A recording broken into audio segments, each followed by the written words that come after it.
Atenção internautas de todo o mundo, para o toque de 5 segundos.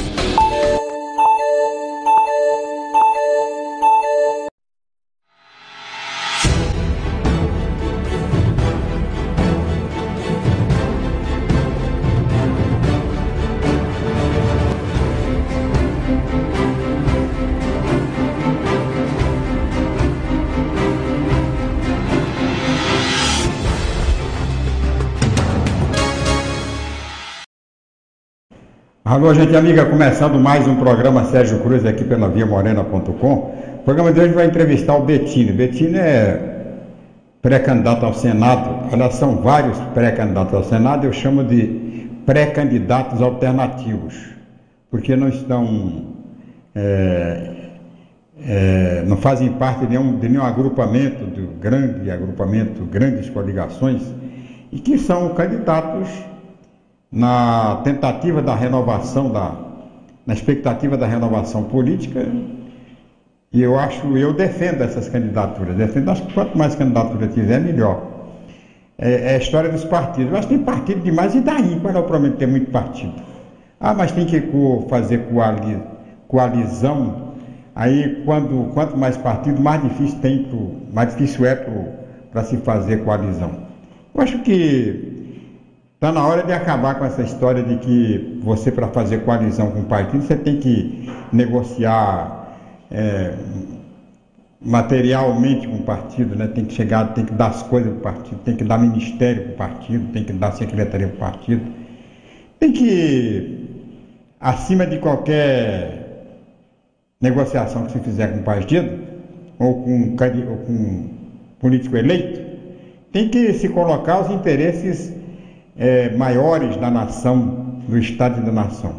E é o que a gente espera aí, não só dos partidos.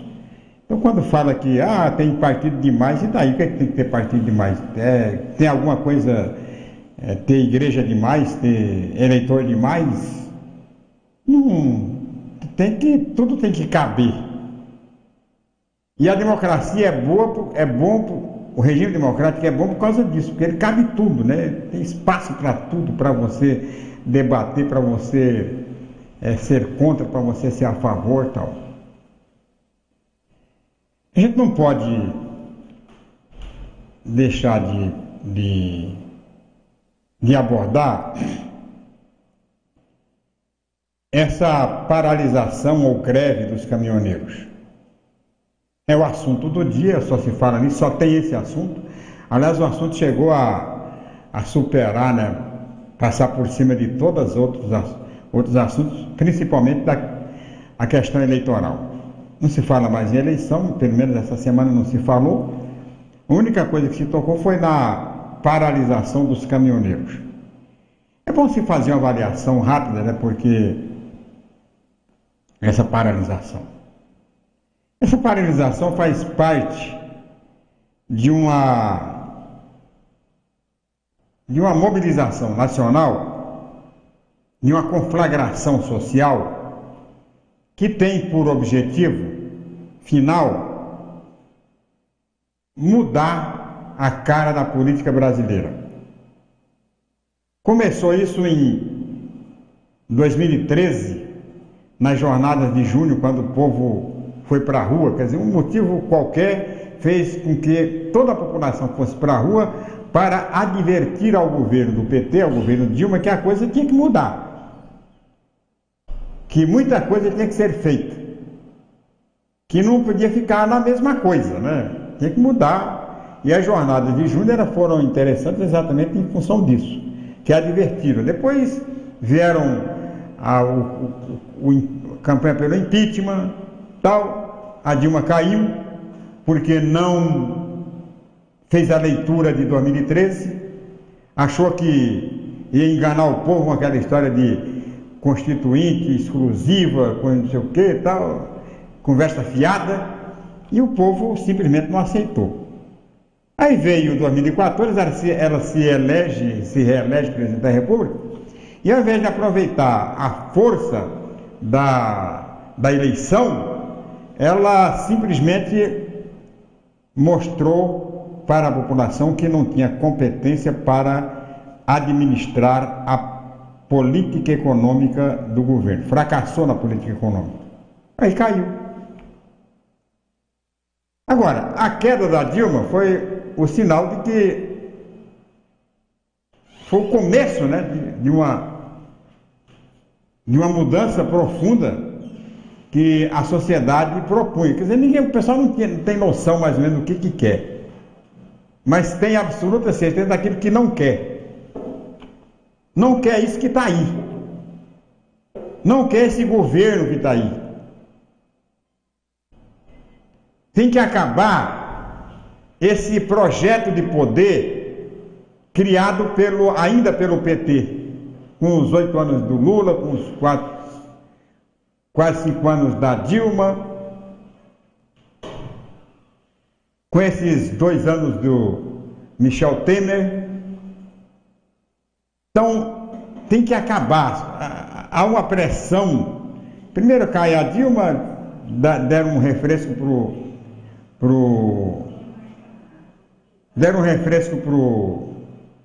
Temer, agora vem a pressão em cima do Temer, e era uma coisa que já dava-se para fazer uma previsão.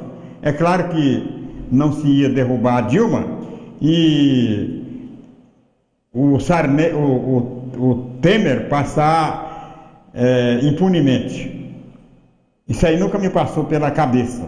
É claro que mais cedo ou mais tarde, e a pressão recairia sobre ele, até porque ele era uma sequência, ou é uma sequência daquilo que fez o governo do PT. E que tentou, né, essa tentativa de passar para a população uma situação tranquila da área econômica para o país e tal, durou até os caminhoneiros entenderem que estava tudo aparentemente muito bem, mas estava tudo na prática muito mal, principalmente para os caminhoneiros, para as transportadoras, para os usuários de combustível. E aí não é só o diesel, não. O diesel, o etanol, a gasolina. A gasolina tem subido muito mais que o diesel. O Temer e o governo sabiam, né, que o desfecho seria esta greve, este movimento de protesto. Até porque eu vi no jornal, no Fantástico ontem, a advertência dada pela ABICAN, a Associação Brasileira de Caminhoneiros, já em outubro do ano passado já eram colocadas essas reivindicações sob pressão, né? Olha, não vamos brincar não, que não é brincadeira. O governo brincou, deixou correr frouxo.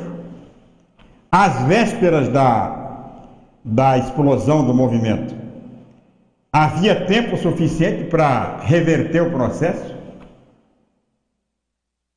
pagando a metade, ou menos a metade do que está custando agora para o Brasil essa paralisação,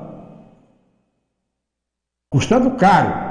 Quer dizer, custa para o governo, custa menos, vai custar 100% para nós, que vamos ter que pagar essa conta. Poderia ter pago a conta pela metade, poderia ter evitado o encadeamento desse processo, o reencadeamento desse processo de desestruturação, de desestabilização. Poderia ter sido evitado, mas o governo não teve esta preocupação. Menosprezou a capacidade dos caminhoneiros. Aliás, não devia ter feito isso, porque os caminhoneiros já fizeram manifestações anteriores e mostraram que tem competência para desestabilizar, para parar o Brasil. Agora, eu já falei aqui que desde o começo eu falei que essa greve, o grande problema, o grande perigo dessa movimentação era descambar para a questão política, porque enquanto é greve de reivindicação, aí a gente entende, a gente até participa e colabora. Eu, por exemplo, sou plenamente favorável a qualquer movimento de protesto de trabalhador. Não é de caminhoneiro, apenas de caminhoneiro. Qualquer trabalhador que fizer manifestação, que estivesse se sentindo lesado, que estivesse se sentindo desprestigiado, que estivesse sentindo que suas conquistas estão sendo vilipendiadas, tem todo o nosso apoio dos democratas desse país para as suas manifestações. Quando o índio ocupou a BR-163 um dia desses, houve quem sugerisse à polícia fosse lá e descesse o cacete. Nós defendemos o índio. Quando o trabalhador rural foi para a avenida, bloquear a avenida, defendendo a reforma agrária, nós defendemos o trabalhador. Quando o trabalhador da construção civil resolveu parar por reajuste salarial, nós apoiamos o trabalhador. Quando os funcionários do Correio resolveram paralisar suas atividades por melhoria salarial, por melhoria de equipamento da empresa, nós apoiamos. O que a gente tem defendido aqui é que esses movimentos de paralisação se restringam às reivindicações, reivindica o que quer. Nós queremos isso, faz uma pauta, é atendido, pronto, volta ao normal. Tinha receio de que este movimento dos caminhoneiros não tivesse apenas uma pauta de reivindicação, e sim uma pauta política. Esse que era o grande receio e o temor que se tem, porque a gente vive uma época explosiva, né? Que qualquer faísca pode resultar numa ruptura institucional. Então, o que a gente tinha receio, e eu continuo ainda receoso, é de que este movimento que está aí, esse movimento dos caminhoneiros, resulte exatamente, descambe para uma manifestação política incontrolável, até porque, de repente, o movimento passa a ser infiltrado, movimentos que não tem nada a ver com isso passam a inocular as suas ideologias e podem encaminhar para um processo de impedir a eleição. E eu sou muito categórico nisso, eu defendo a eleição. Porque a eleição não vai resolver os problemas do Brasil. O Brasil é um problema crônico de 500 anos, que você não vai resolver de um dia para outro, nem com eleição, nem com intervenção. Vai resolver com o passar do tempo, com o costume das pessoas, com a responsabilidade do eleitor na hora de escolher, na hora de votar, com a responsabilidade dos partidos. Então, não adianta você querer quebrar o ritmo, você não vai conseguir. Vai melhorar de ano para ano, de eleição para eleição. Esta eleição, quer dizer, o governo que está aí é um governo que não tem a menor legitimidade. E não tem legitimidade, não tem respeito da população. Porque é um governo que se faz em cima de nomes que não merece, que não tem a menor reputação, ou que tem a pior das reputações. Esse ministério, o próprio Temer, investigado pela Polícia Federal, pelo Ministério Público, não consegue...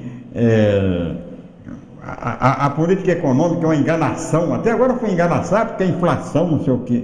A inflação está lá embaixo, a gasolina está lá em cima, o óleo está... Então, é um governo totalmente desacreditado. Agora, a eleição que vem vai eleger um presidente da República.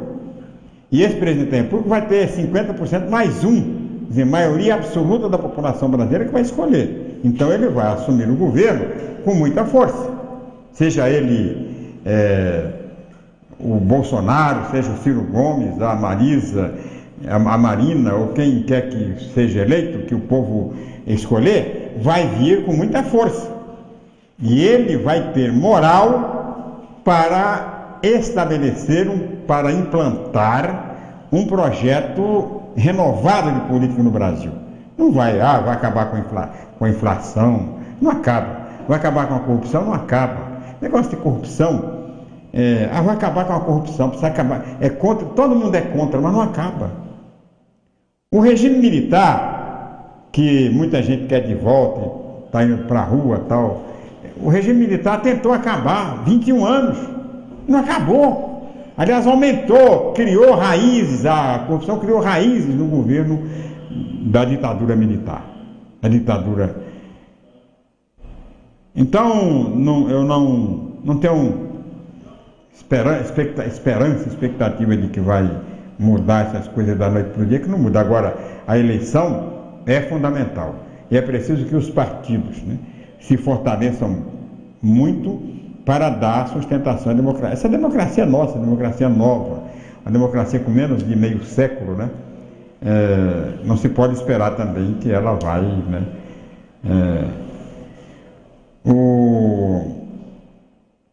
No governo de Mato Grosso do Sul,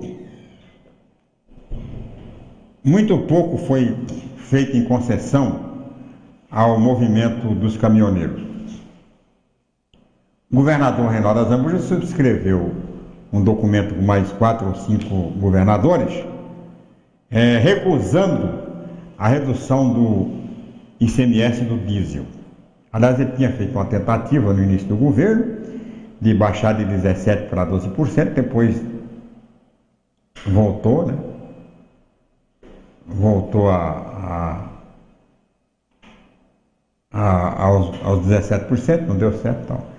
Agora, ele anunciou essa semana a redução da pauta do diesel. O que é a pauta? A pauta é um preço médio calculado para se cobrar imposto sobre aquilo. São 17% sobre aquela pauta, né?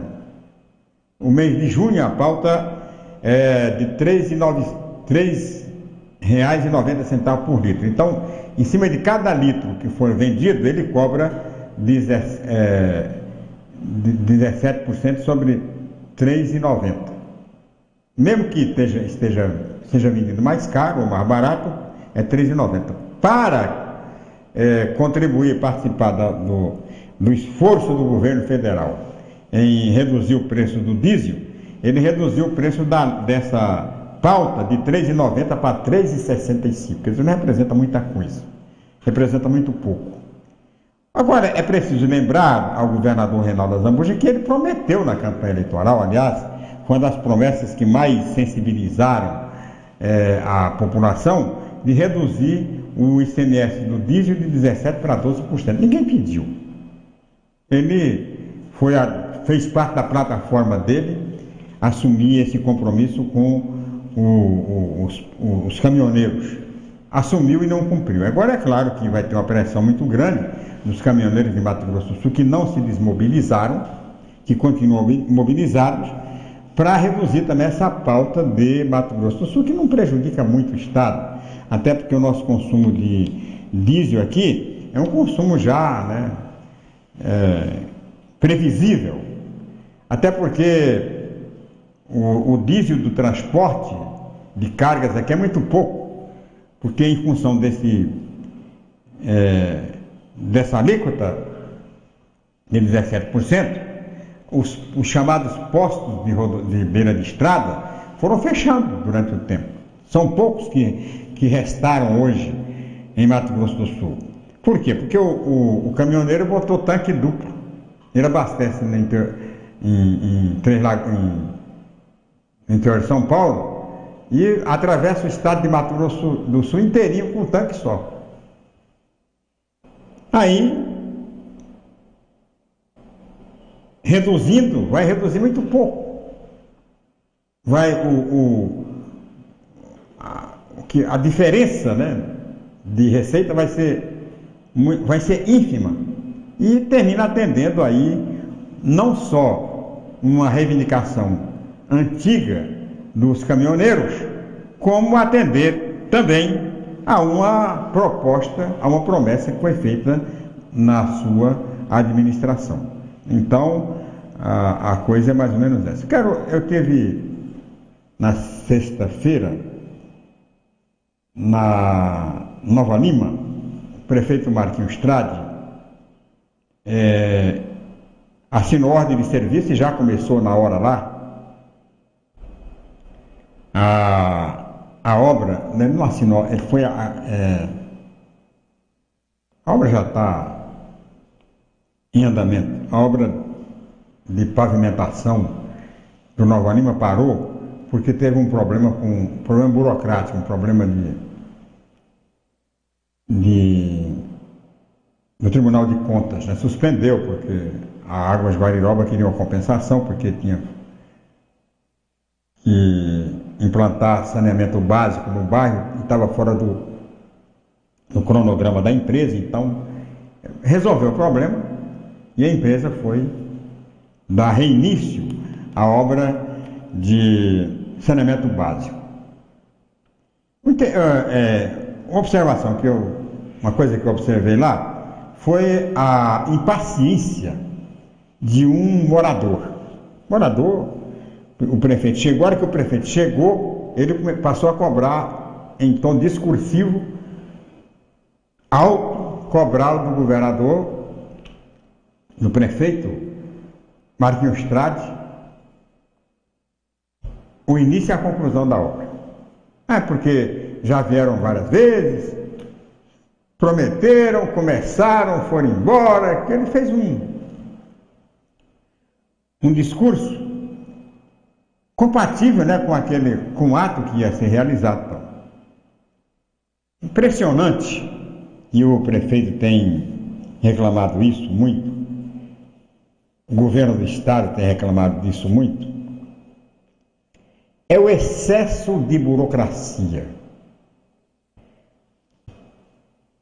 Tem obra do governo do estado que começou no início do governo e até agora não terminou por causa de burocracia. Entra uma empreiteira, entra não sei o quê, um embargo não sei do quê. E isso aí tem prejudicado demais as administrações. O prefeito quer fazer uma coisa, tem o dinheiro, aí começa aquela briga jurídica. Quando acerta tudo, aí aparece, não, porque o Tribunal de Contas descobriu que aqui tem um negócio e não pode fazer. E esse Nova Lima aí já começou no tempo do Nelsinho Trade, já passou pela administração do Bernal, do Olarte, do Bernal de novo, e até agora vamos esperar que agora, com Águas Guariroba completando o serviço de saneamento básico, lá são, me parece, 23 mil metros de rede, né, que vão ser instaladas lá, aí se acaba essa novela, né, termina essa novela do PAC, asfalto, pavimentação do Nova Lima. E que Nova Lima, Rita Vieira, Nova Campo Grande, todas essas vilas que já têm inclusive recurso programado no Ministério das Cidades, sejam definitivamente atendidas nesta pavimentação, que é uma promessa antiga dos políticos e uma expectativa grande, maior ainda, dos moradores, né? O Nova Lima é um dos bairros mais antigos de Campo Grande. Nova Campo Grande é um dos bairros mais antigos da região norte de Campo Grande. Então, está na hora, né, de se resolver esse problema de pavimentação. O dinheiro está aí, quer dizer, o dinheiro está aí, está tudo aí, é só pavimentar. O município, através de um convênio com o Estado, já deu inclusive a contrapartida para a Caixa Econômica. Então não falta nada, é só fazer a obra, né? Está na hora de completar essa obra, que é uma obra esperada. Nós fomos lá assistir esse lançamento e testemunhar, né, o início ou reinício de uma obra muito importante para a região sul, região norte do estado, região norte do estado. Muito bem. O entrevistado do programa de hoje é o Bettino. Bettino é pré-candidato ao Senado do PMB, Partido da Mulher Brasileira. A gente, geralmente, as entrevistas do Via Morena deste programa, são feitas no programa Tribuna Livre. Hoje, excepcionalmente, a gente vai entrevistar aqui no estúdio o Bettino, pré-candidato do PMB para o Senado da República, depois do Tempo, com climatempo.com.br.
Olá, seja bem-vinda. Obrigada. Para você ser aprovado no teste, você precisa representar uma pessoa que tem voz ativa na política.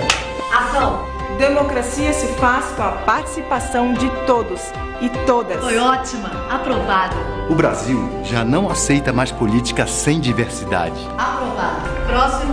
Jovens que elegem e são eleitos ajudam a renovar o país. Tá dentro, venha! Cada brasileiro representa um pedaço da nossa história. Aprovado! No Brasil de hoje, todos podem ter voz e voto. Muito bem, aprovada! Precisamos nos fazer representar e participar da política. Aprovado! Venha o próximo! A verdadeira democracia exige a presença de brasileiros como eu e você. Tá aprovado! Todos aprovados! Todos têm um papel fundamental na luta pelos seus direitos. Seja quem for e como for, ninguém te representa tão bem quanto você. Participe da política. Justiça eleitoral. Vem pra urna. O Brasil terá, pela primeira vez, uma Base Nacional Comum Curricular. O documento é democrático e respeita as diferenças. Com a base, todos os estudantes do país, de escola pública ou particular, terão os mesmos direitos de aprendizagem. Hoje a aula é sobre cidadania. Isso é bom. Se a base da educação é a mesma, as oportunidades também serão. Ministério da Educação, Governo Federal.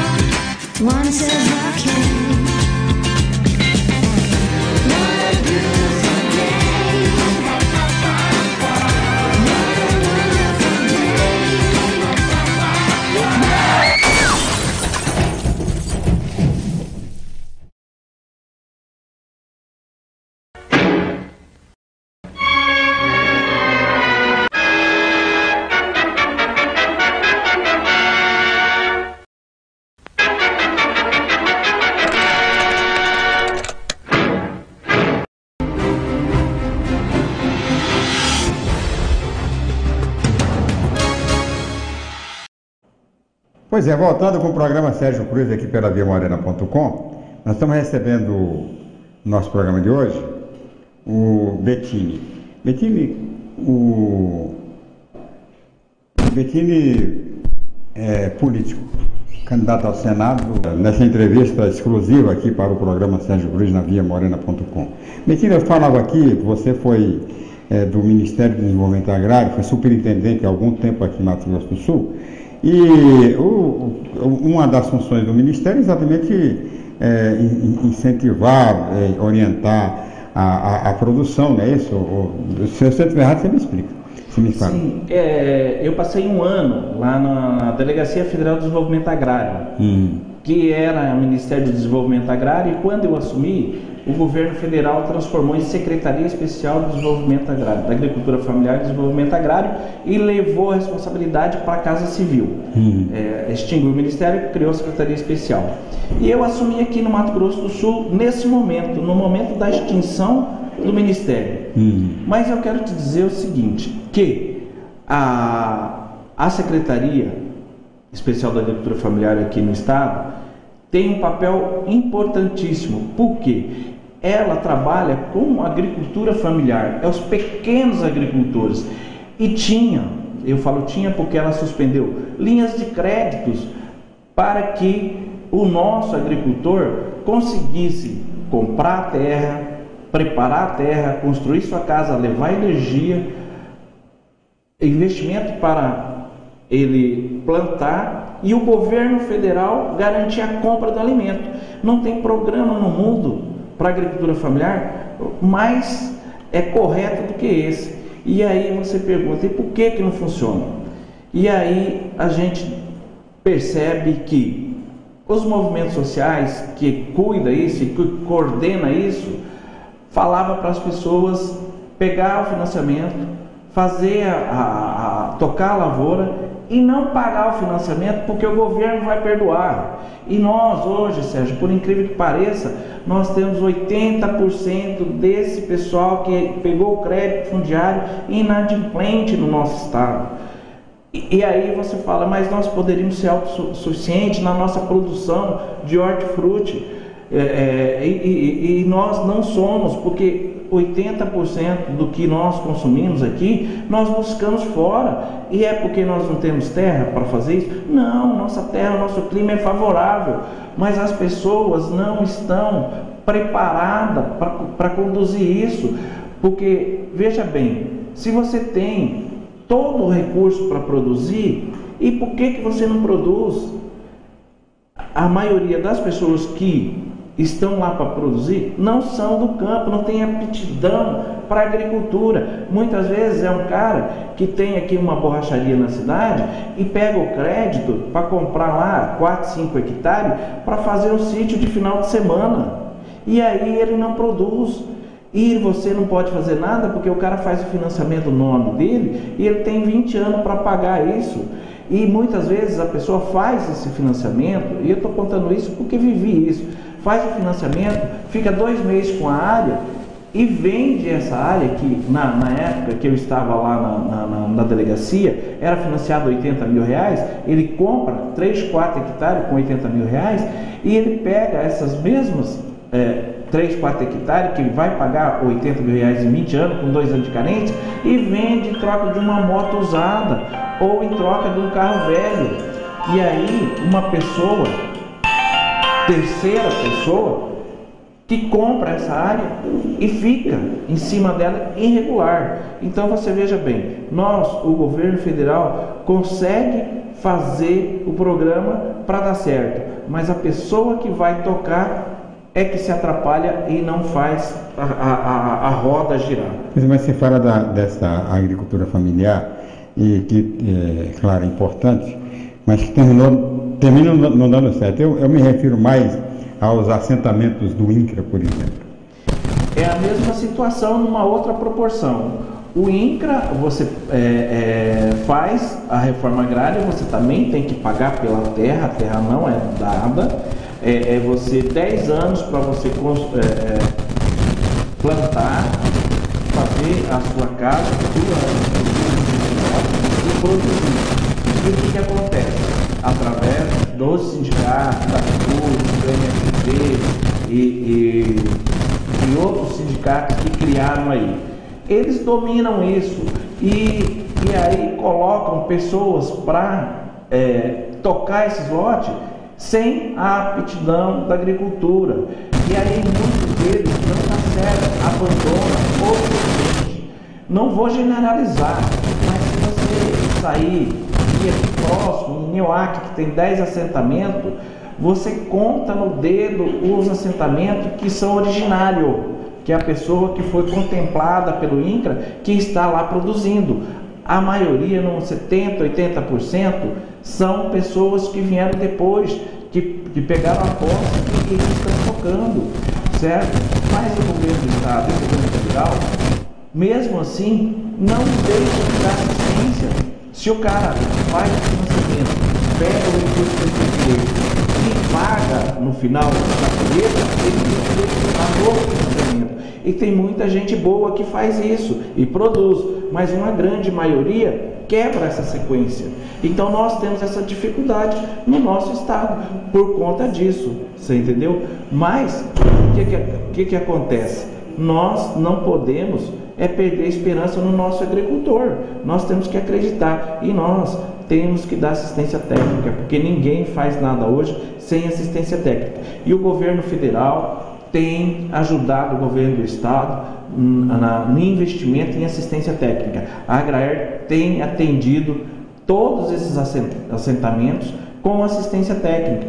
Uns mais, outros menos, mas não falta assistência. E isso ainda já o governo conseguindo fazer produzir e a gente cada ano conseguir produzir mais para o nosso consumo. E eu dizia quando estava no Ministério da Agricultura Familiar, lá na delegacia, que desde o café da manhã até a nossa última refeição, nosso jantar, é produção da agricultura familiar. Então nós temos que dar uma atenção especial para esse produtor, orientando e dando assistência técnica necessária para que ele se firme no campo e cada ano que passe ele consiga produzir mais. E o que tem melhorado nisso, Bettino? Porque você mesmo acabou de dar uma estatística aí, de que 80%, no Ceasa aqui, 80% dos produtos que são comercializados no Ceasa, na ponta, né, no consumidor, são produtos que vêm de outros estados, São Paulo, inclusive o leite, por exemplo, o leite nos supermercados hoje, você não encontra o leite de Mato Grosso do Sul, que tem um dos maiores rebanhos bovinos do Brasil. Como é que você explica isso? Olha, nós temos aqui municípios no Mato Grosso do Sul, e vou citar um, Itaquiraí, que tem uma produção de leite acima da média. E o que acontece com o leite de Itaquiraí? As cooperativas do Paraná, elas buscam leite, levam para o Paraná, transformam o leite e traz de volta para a gente. E aí nós não somos nós não temos o nosso leite no Mato Grosso do Sul, mas não é que nós temos, nós somos produtores e muito fortes do leite. Só que ele vai para fora do estado e volta já empacotado com marcas aí famosas para os mercados. Produção nossa, só que nós vamos comprar num preço bem maior do que aquele que nós vendemos ele in natura aqui para ser transformado lá fora. Nós temos produção suficiente. Para você ter uma ideia, nós temos um laticínio aqui em São Gabriel, que eu não me recordo aqui a produção diária de leite, mas que pela concorrência do outro estado, ele parou de funcionar. E era um laticínio que daria produção para atender quase todo o nosso estado. E nós tivemos essa dificuldade. A falta de gerenciamento, falta de uma atenção maior do governo, não sei, talvez seja, mas eu penso que com todos os recursos que nós temos disponíveis hoje para a agricultura familiar aqui no estado do Mato Grosso do Sul, através do recurso do governo federal, nós temos recurso suficiente para poder fazer funcionar isso. Eu acho que isso é gerenciamento. Pois é, e fica aí então a sugestão, né, para o seu mandato, né, cuidar, você que teve uma vivência, uma experiência nessa área, né, e porque aí pode estar, né, a redenção econômica do estado de Mato Grosso do Sul, pode estar exatamente na agricultura familiar. Nós temos, apesar de numerosos assentamentos pelo estado e tal, a gente não tem ainda uma população agrícola suficiente para assegurar essa produção familiar para abastecer o estado, e não só abastecer o estado, ter produto de solo, no caso do leite, né? No lugar de você mandar o leite in natura, você já manda o leite já encaixotado, né? No caso. Sim, falando ainda do leite, foi outro transtorno. O frigorífico aqui de Terenos também fechou e deixou o pessoal da agricultura familiar na mão, não tinha para quem entregar o leite.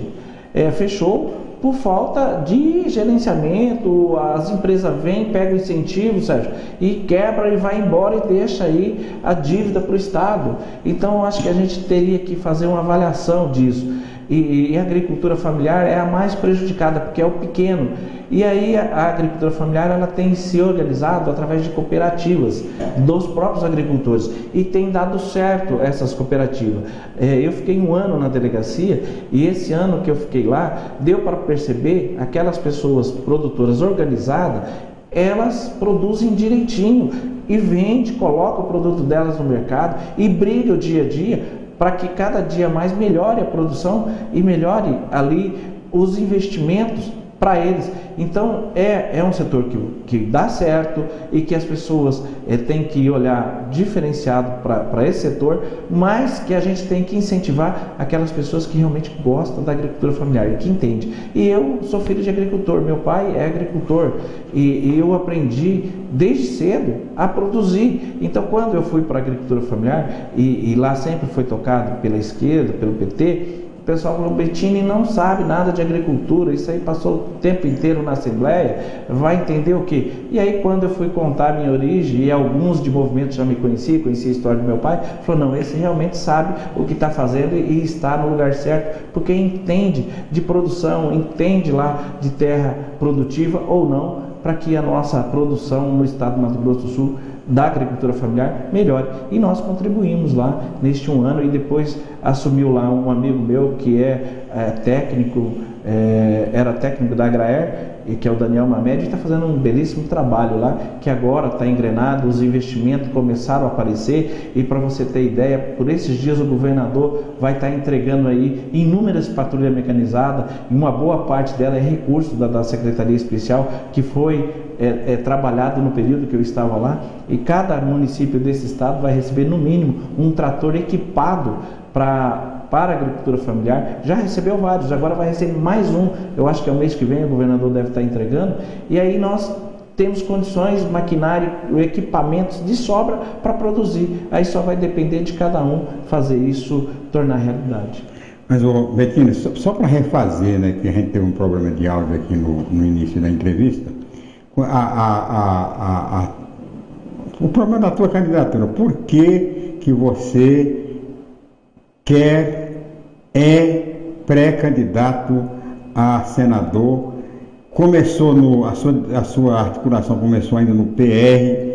O PR já teve mudanças, né, no percurso aí. O Londres saiu do PR, o Londres que era mais ligado, você era mais ligado ao Londres, está saindo do PR, está hoje no PSD. Você acha que é possível uma aproximação, ainda há tempo de uma aproximação do PMB com o PSD para você ficar lá junto com Londres? Como é que é isso?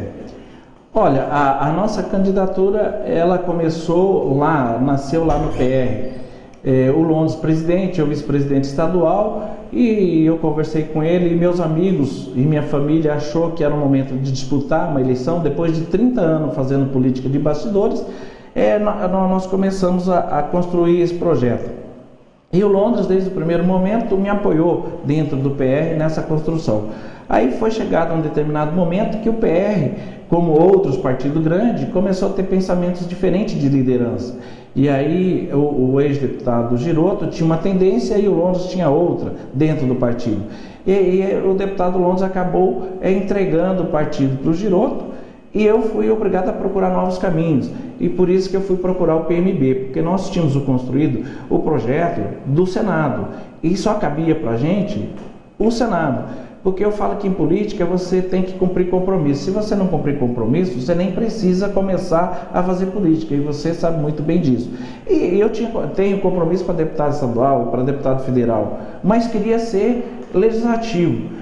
E o Senado me oportunizou isso, porque nós temos 2 vagas em aberto nesta eleição.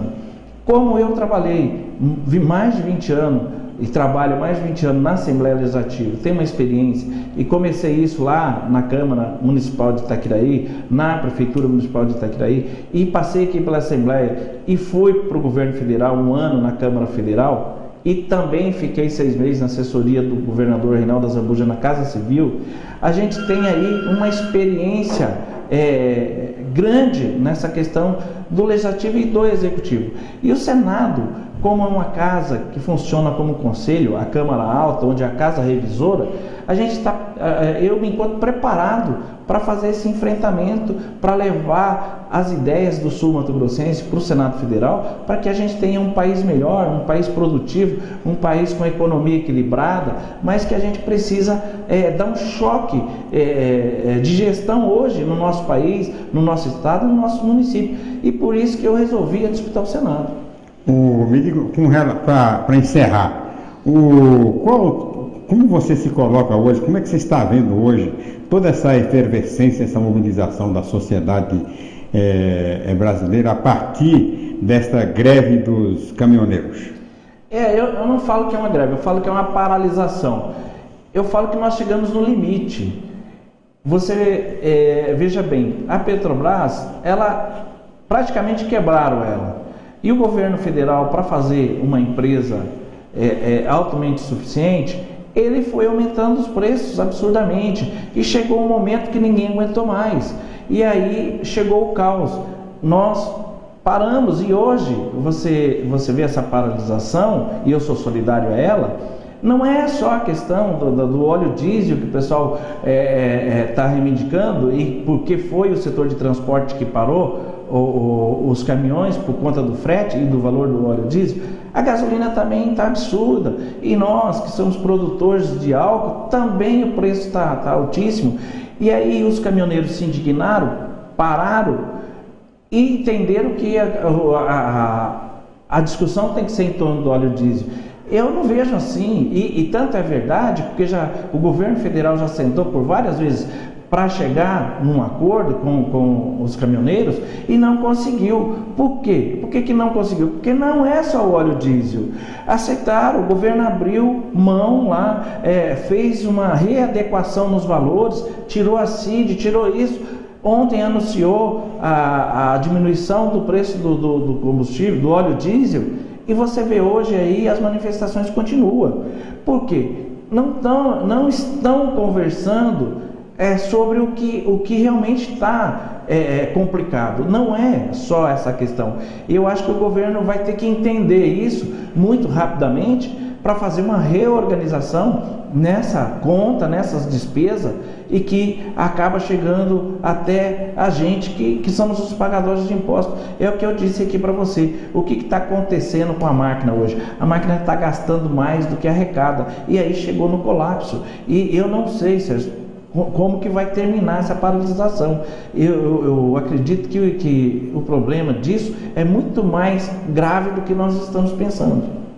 Muito bem, muito obrigado, Betina, por sua entrevista, e desejo muito boa sorte para você nessa sua nova empreitada aí, que é uma empreitada realmente muito séria. Muito obrigado. Obrigado, Sérgio, obrigado pela oportunidade da gente estar aqui podendo colocar aí o projeto do PMB, Partido da Mulher Brasileira, aqui no estado do Mato Grosso do Sul, e essa nossa pré-candidatura ao Senado, que no primeiro momento todo mundo falou: Betinho, você é maluco, não é para você isso, e depois a gente foi construindo de pouco em pouco, e hoje as pessoas já estão entendendo, até porque eu sou conhecido nos 79 municípios desse nosso estado. De cada 2 anos a gente percorre o estado inteiro falando de política, quando não de deputado estadual, é de prefeito. Então, por conta desse conhecimento, dessa amizade que eu tenho no estado, é que eu me encontro preparado para disputar essa pré-campanha e depois virar candidato, se assim for escolhido, lá na convenção do meu partido. Quero agradecer e deixar aqui para todos um abraço e o meu muito obrigado pelo espaço. Um abraço para você, encerrado aqui mais um programa Sérgio Cruz, muito obrigado por sua atenção e até o próximo programa.